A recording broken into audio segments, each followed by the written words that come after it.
कल हमने open, closed और आइसोलेटेड सिस्टम के बारे में किया था। तो आज हम आगे पढ़ेंगे, वो है कि जो नेक्स्ट हमारे कुछ छोटी छोटी सी इसमें डेफिनेशंस हैं, जैसे हम दो एक साथ ही करेंगे। एक तो है स्टेट ऑफ अ सिस्टम और एक है हमारे इसी से भी रिलेटेड स्टेट वेरिएबल्स। ठीक है, क्या क्या होते हैं बेटा? स्टेट ऑफ अ सिस्टम और स्टेट वेरिएबल्स।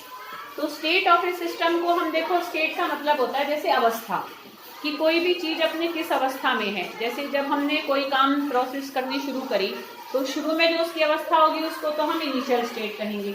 जब पूरा हमारा अभी जैसे एक तरीके से प्रारंभिक अवस्था, जैसे अगर आप 9th में जब हमने हिंदी में पढ़े थे तो इसको हम क्या कहते हैं, जो शुरू की स्टेट है कि जब हमने स्टार्ट किया दिस रिएक्शन, उसको इनिशियल स्टेट कहते हैं। पूरी हो गई प्रोसेस, हमने एनर्जी चेंज स्टडी कर लिया, तो जब बिल्कुल एंड पर काम है तो वो उसकी क्या होती है, फाइनल स्टेट। तो किसी भी सिस्टम की जो अवस्थाएं होती है उन्हीं को ही हम स्टेट ऑफ अ सिस्टम कहते हैं, जो कि हम दो अवस्थाओं को ही पढ़ेंगे, इनिशियल स्टेट और फाइनल स्टेट। ठीक है, ड्यूरिंग द रिएक्शन क्या हुआ वो एक अलग चीज है। ठीक है, उसको हम एक और दूसरे तरीके से बाद में देखेंगे। अब देखो, कोई भी हमारी अवस्था है किसी भी उसकी, क्या कहते हैं, कोई भी एनर्जी चेंज की, तो उसको हम डिफाइन कैसे करेंगे, एक्सप्रेस कैसे करेंगे, शो कैसे करेंगे? तो उसको हम शो करते हैं उसी ही सिस्टम की कुछ प्रॉपर्टीज को यूज करते हुए। जैसे जब हमारा शुरू हुई थी प्रोसेस, मान लो किसी गैसीय सिस्टम में हम काम कर रहे हैं, किसी लिक्विड में काम कर रहे हैं, तो शुरू करने से पहले उसका कितना प्रेशर था? भाई दो रिएक्टेंट हैं, चार हैं, तो स्टार्टिंग में उनका आपस में एक दूसरे के ऊपर कितना प्रेशर था, कितनी उनकी वॉल्यूम थी और कितना उनका टेम्परेचर था। तो हम 1 लगा कर तो इनिशियल स्टेट को एक्सप्रेस कर देंगे, और जब काम हमारा पूरा हो गया तो फाइनल अवस्था में हमारा कितना प्रेशर था और कितना टेम्परेचर था और कितना वॉल्यूम थी। तो ये हमारे तीनों बेसिकली क्या है, प्रेशर, वॉल्यूम और temperature. These are state variables. State variables means those properties which vary with the state of the system. कि जो स्टेट ऑफ ए सिस्टम के साथ, स्टेट ऑफ ए सिस्टम के साथ जो कि चेंज होती रहती है। ठीक है, तो वो कौन कौन सी होती हैं? प्रेशर, वॉल्यूम और टेम्परेचर। तो ये हमारी क्या है, बेसिकली स्टेट वेरिएबल्स। ठीक है, स्टेट वेरिएबल्स की मदद से हम स्टेट ऑफ ए सिस्टम को डिफाइन करते हैं, एक्सप्रेस करते हैं। ठीक है बेटा, तो ये हमारे दो थे, एक था स्टेट ऑफ ए सिस्टम और एक स्टेट वेरिएबल्स। अब छोटी छोटी सी हम डेफिनेशंस हैं, उनको भी हम एक एक करके करने जा रहे हैं। तो देखो बेटा, स्टेट फंक्शंस क्या होते हैं और एक हमारा पाथ फंक्शन भी होता है। अब देखो, स्टेट फंक्शन और पाथ फंक्शन हमारे देखो बेसिकली क्या होते हैं। स्टेट फंक्शन हम उनको कहते हैं जो कि स्टेट ऑफ ए सिस्टम पर डिपेंड करते हैं। ठीक है, स्टेट बदलेगी तभी वो चीज हमारी बदलेगी। तो वो, और हमने किस रास्ते से उस स्टेट को अचीव किया, उस पर वो प्रॉपर्टी से डिपेंड नहीं कर रही हैं। ठीक है, जैसे कि भाई मान लो एक तो हम सीढ़ी से चढ़कर ऊपर गए 5वीं मंजिल तक, एक हम लिफ्ट से ऊपर चल के गए। ठीक है, तो जितना भी, जैसे मेरा 62 kg वेट है, तो ऐसा नहीं है कि भाई जब मैं सीढ़ियों से चलकर गई या लिफ्ट से चलकर गई तो कोई मेरे वेट में या मास में कोई ऐसे कोई लार्ज डिफरेंस आ जाए।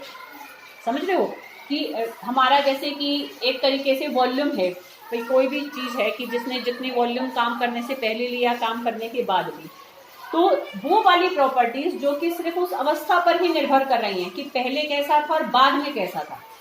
समझ रहे बेटा, जो सिर्फ स्टेट पर डिपेंड कर रही हैं, हमने उस स्टेट को अचीव कैसे किया, रास्ता कौन सा अपनाया, रास्ते पर जो डिपेंड नहीं कर रही हैं वो हमारे स्टेट फंक्शंस होते हैं।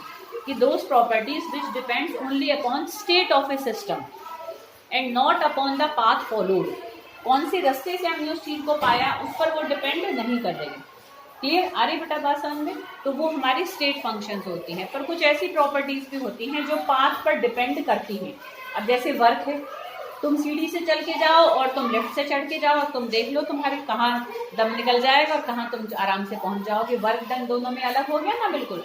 जब हम सीढ़ियों से चढ़ के गए तो हमने ज्यादा वर्क किया, जबकि स्टेट वहां सेम थी हमारी दोनों।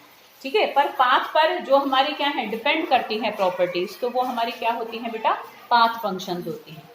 जो खाली स्टेट पर, सिंपल ध्यान रखेंगे, जो स्टेट पर डिपेंड करती है वो स्टेट फंक्शंस होती हैं, और जो पाथ पर डिपेंड करती है वो पाथ फंक्शंस होती हैं। ठीक है, अभी मैं इनको बाद में टिक अभी बाद में कराती हूँ, पहले हम सारा समझने का काम कर लेते हैं। नेक्स्ट, तो देखो बेटा, मैक्रोस्कोपिक सिस्टम या मैक्रोस्कोपिक प्रॉपर्टीज हम किनको कहते हैं? देखो ऐसी प्रॉपर्टीज जिनको पढ़ने के लिए ना हमें मतलब चीज को लार्ज अमाउंट में लेने की जरूरत है। अगर हम ज्यादा मात्रा में नहीं लेंगे तो हम उनको स्टडी नहीं कर सकते। जैसे देखो बॉइलिंग पॉइंट है, अब अगर मुझे बॉइलिंग पॉइंट मेजर करना है तो मुझे पानी अच्छा खासा लेना पड़ेगा ना। इतना कम तो नहीं ले सकती कि भाई मैं माइक्रोस्कोप से ही देख पाऊं। एक बूंद को भी हम इवन पानी से देख सकते हैं, तो वो भी मैक्रोस्कोपिक सिस्टम में ही आता है। जिसको कि हम अपनी आंखों से देख सकें वो मैक्रोस्कोपिक सिस्टम होता है हमारा, ठीक है। मैक्रोस्कोपिक वर्ड ही हम वहाँ यूज करते हैं। तो ऐसी प्रॉपर्टीज जिनको की स्टडी करने के लिए हमें सिस्टम को एक लार्ज क्वांटिटी में लेकर चलना पड़ता है, ठीक है। अरे बेटा बात समझ में, तो वो हमारी क्या होती हैं, मैक्रोस्कोपिक प्रॉपर्टीज होती हैं। और उस पूरे सिस्टम को हम क्या कह देते हैं, मैक्रोस्कोपिक सिस्टम कह देते हैं, ठीक है ना बेटा।